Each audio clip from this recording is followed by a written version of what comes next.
학창 시절 새로운 학급이 편성되면 각 반마다 교훈이라는 게 있죠.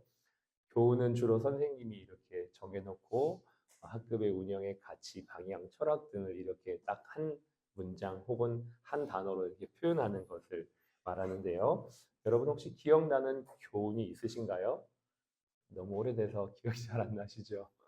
어, 저희 때 제일 많이 기억이 났던 교훈이 정직, 성실, 뭐 이런 거.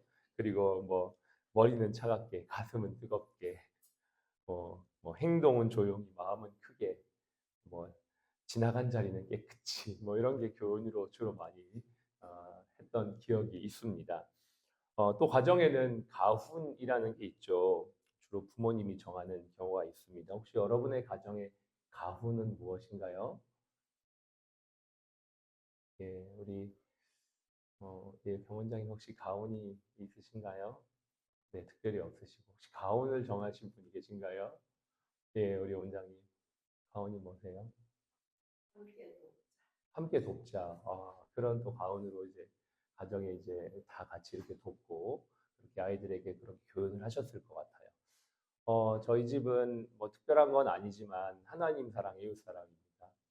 성경에 있는 내용을 그대로 그냥 어느 날 갑자기 뭐 특별히 정해야겠다 생각한 건 아니고요. 이렇게 하다 보니까 하나님 사랑, 이웃 사랑이 되어서 자연스럽게 지금까지 이어지고 있어요.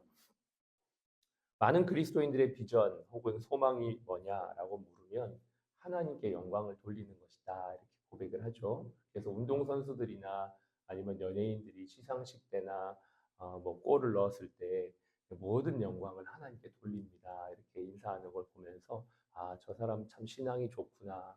제대로 신앙이 제대로 정리가 돼 있구나. 이런 생각을 하게 되죠. 그래서 우리가 그런 생각을 합니다. 나도 저러한 사람들처럼 저렇게 잘 되고 성공하고 유명해져서 하나님의 영광을 나타내야지라는 마음을 우리가 이제 은연중에 가지고 어릴 때부터 살아가고 있는 것 같아요. 그런데 생각해 보면 하나님께 영광을 돌린다는 것이 잘 되는 것, 성공하는 것, 유명해지는 것만 있는가? 하나님의 영광 이꼴 잘 되는 것, 그런 공식이 꼭 성립하는가? 라고 우리는 한번 좀 생각해 봐야 합니다. 간증도 보면요, 간증이 이제 하나님께서 행하신 일을 내 입으로 고백해서 궁극적으로 하나님께 영광을 돌리는 것을 간증이라고 말하잖아요. 근데 참 많은 간증자들의 간증 내용은 대부분 잘 되는 것, 성공하는 것, 부자가 되는 것, 뭐 이런 내용들이 있는 것 같아요. 저는 한번 이렇게 의문은 가졌어요.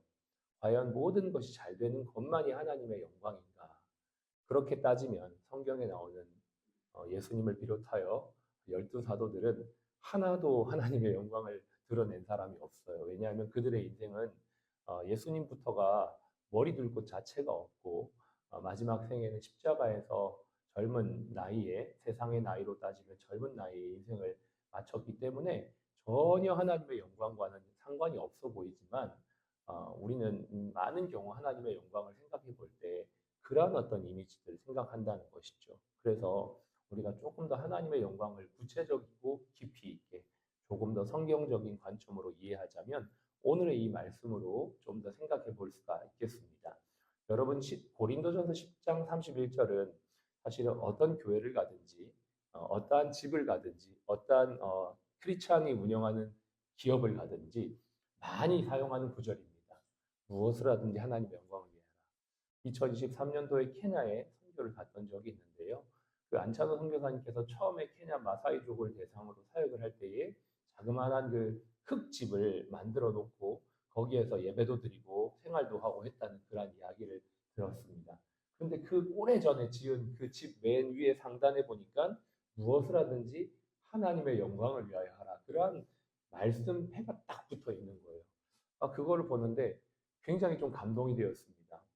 하나님의 영광이라니 아름답고 멋진 성구가 정말 마사이족이라고 하는 그 가난하고 척박한 그 곳에 그 집에 이렇게 붙어 있는 게 너무 이게 아이러니한 느낌인 거죠. 너무너무 잘 되고 영광스럽고 아름답고 멋진 곳에 딱 붙어 있으면 이 말씀과 뭔가 어울린다 이렇게 생각할 수 있지만 너무 하나님의 말씀과 좀 이렇게 상치되는 것 같은 느낌의 그 어떤 그 상황이었고 환경이었음에도 불구하고 하나님의 영광을 나타내기 원한다는 것이 오히려 더 큰 감동이 되었던 기억이 있습니다.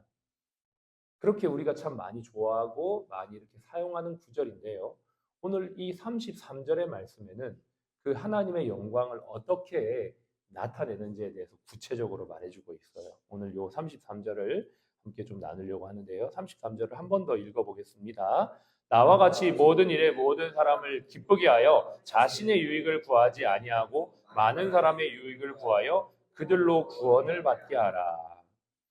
하나님의 영광을 위한다는 것이 무엇인가? 매우 심플하고 간단하고 또 실질적으로 알려주는데 나의 유익을 구하는 것이 아니라 상대방의 유익을 구하는 것. 그것을 그렇게 살아가는 삶의 모든 것이 곧 하나님의 영광이라는 거예요. 예전에 원 베네딕트 선교사님이 쓴 책 중에 남, 공부해서 남주는 인생이 되자라는 책이 있었어요. 꽤 오래전에 나온 책이거든요. 그 책을 여러 번 읽으면서 참 많이 은혜도 받고 도전도 받았는데 그 책의 내용의 한마디는 그건 한마디로 결론 내면 이거예요. 내가 공부해서 내가 높아지는 게 아니고 남의 유익을 위해 남들이 잘 살아가도록 공부하고 그 지식을 전하는 사람이 되라라는 것으로 10대 청소년들을 대상으로 쓴 책입니다. 물론 제가 그때는 20대였지만 제가 그 책을 읽으면서 참 은혜가 되었고 도전이 되었고 나도 이렇게 살아야지라고 결단했던 적이 있습니다. 그렇습니다. 그리스도인이란 어떤 사람입니까? 기본적으로 그리스도인은 남을 유익하게 하는 공동체를 유익하게 하는 공동체를 발전시키는 이타적인 사람인 줄로 믿습니다. 그리스도인이 왜 열심히 일을 합니까? 하나님의 영광을 위해 합니다. 그런데 그 구체적으로 뒷단계에는 뭐냐면 내가 그렇게 열심히 해서 이것이 결국 사람들에게 유익이 되는 것이에요. 예를 들어 열심히 청소를 합니다. 왜 열심히 청소합니까? 하나님의 영광을 위해 열심히 청소합니다. 그런데 그렇게 열심히 청소하면 주변이 깨끗해지기 때문에 주변 사람들이 기분이 좋고 주변 사람들이 쾌적한 상황에서 생활을 할 수가 있게 되는 겁니다. 이게 바로 하나님의 영광을 위한 겁니다. 의사가 왜 열심히 공부를 합니까? 예, 하나님의 영광을 위해 공부를 열심히 합니다. 그런데 그렇게 공부를 해서 결국 사람을 최고로 잘 고쳐내기 위해서 공부를 하는 겁니다. 왜 매일매일 설교를 합니까? 하나님의 영광을 위해서 하는 것이죠. 그러나 이것을 통하여서 성도들이 영혼들이 힘을 얻고 도전을 받고 은혜를 받아서 저들의 삶을 더욱더 하나님의 뜻대로 살아갈 수 있도록 남을 유익하게 하기 위해서 하는 겁니다. 이렇게 우리가 하는 모든 것은 다 하나님의 영광이지만 그 밑자락에는 사람에게 유익하기 위해서입니다.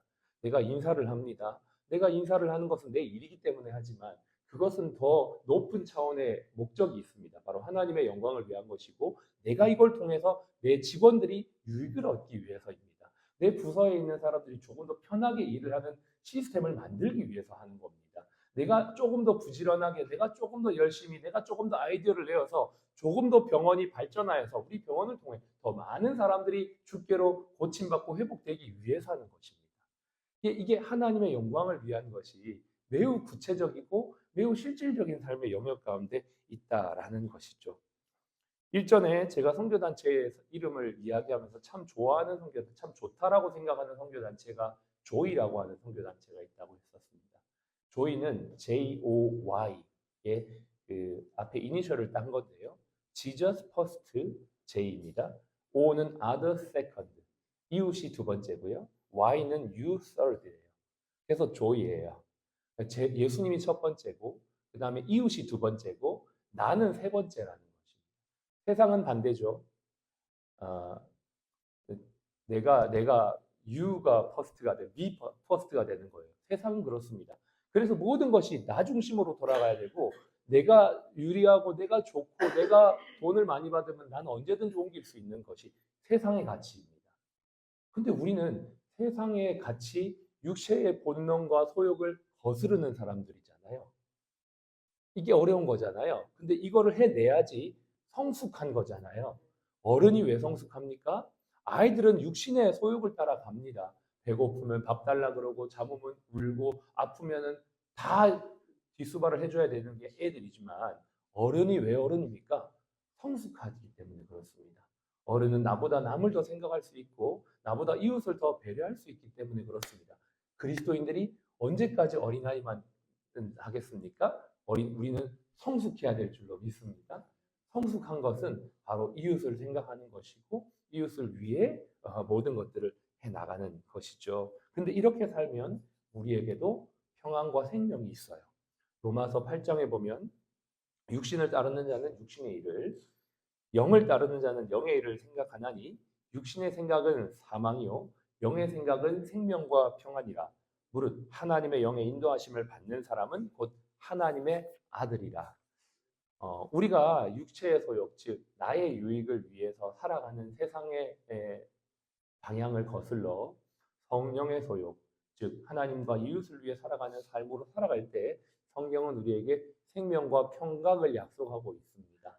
그리고 오늘 성경의 33절에도 이를 통하여 많은 사람이 구원을 받게 되는 궁극의 목적, 하나님의 영광의 정점인 영혼 구원에 이르게 되는 것이죠.